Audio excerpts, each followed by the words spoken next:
tonight is to seek the city's assistance in resolving potential violations of number one, the city's zoning ordinance, and number two, the city's subdivision and neighborhood street lighting policy, which both have negatively affected our subdivision. Piper's Village subdivision was created by John Rosenbaum of Pro Development. The subdivision, which was approved by the City Council on January 8, 2019, is zoned residential mixed urban, RMU.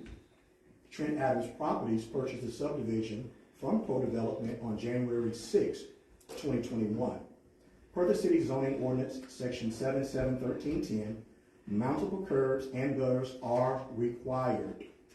Yet our subdivision has no curbs and gutters, but instead has unsightly ditches and culverts, which we ardently believe lowers our property values. The city's subdivision and street lighting policy adopted by City Council in 2009 requires new subdivisions to submit a lighting plan showing locations and types of lights to be used in the subdivision. The policy also requires all upfront charges be paid by the developer and all lights be installed prior to final acceptance of the street by the city. Absolutely none of these provisions were followed correctly. Our subdivision has no street lights, which presents a safety hazard.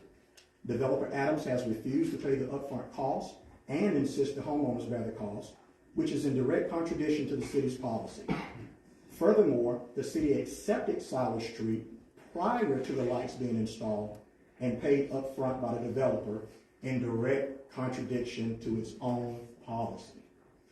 From several discussions with Developer Adams, he repeatedly insists he is not responsible for abiding by the city's ordinances and policies, although he allegedly now owns the majority rights to the subdivision.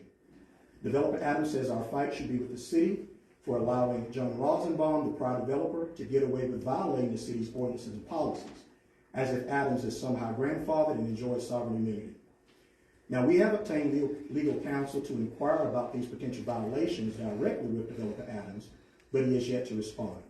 However, it is our belief that this inquiry does not prohibit the city from doing its due diligence on whether the city's ordinance and policies were violated. If so, who was responsible for the violations? Why did they occur? But most importantly, who is responsible to bring our neighborhood in compliance and make us whole again? We believe there are existing policies and procedures already in place to address when these type of situations arise. Respectfully, gentlemen, all we ask tonight is for the city to properly investigate our complaint and follow up within the next 10 days with a written response on your decision. Thank you for your cooperation in this matter, and we look forward to hearing from you soon.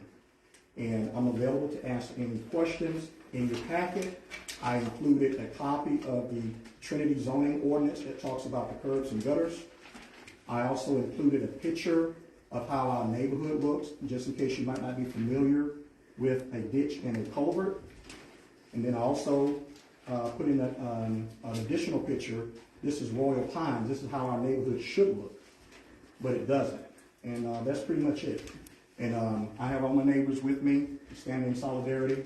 We just chose to be one spokesperson, and we thank you for your time. Do you gentlemen have any questions or comments?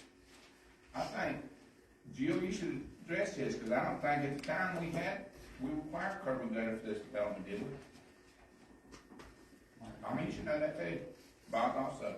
Well, I think what we're going to do, Jack, is research this and go through it. And I don't know if we can make the 10-day mark, but we're going to research it. City managers, absolutely, personal human matter, but we're going to look at it.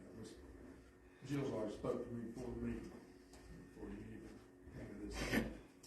Because we hadn't done it. We didn't start doing curb and gutter till here in We're still on Siler Street. We still don't do curb and gutter. We're trying to put it in the new land use plan. Well, that's what I'm saying, but the one on Rockwood Road, he just he's going to put in curb and gutter, and I think anything new that comes is supposed to have curb and gutter.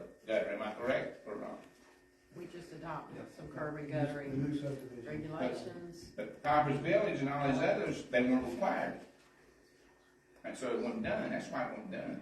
Well, I think I need to do some research with the attorney. Yes. Make sure we're all apples to apples. Okay? That's all we ask. Yeah, we thank you for having the spokesman that covers all that, and the lawyer has already been asked to start looking at Did you have a question, sir? Like with your phone number, your name again? James Bryant, 5629 Silas Street, Trinity, North Carolina, 27370. 5629, you say? I'm sorry. You're on the internet, so if you wanna give. Oh, that's fine. I have nothing to hide. All right, go ahead. Telephone number 478-256-8625. Email address, okay. 47825.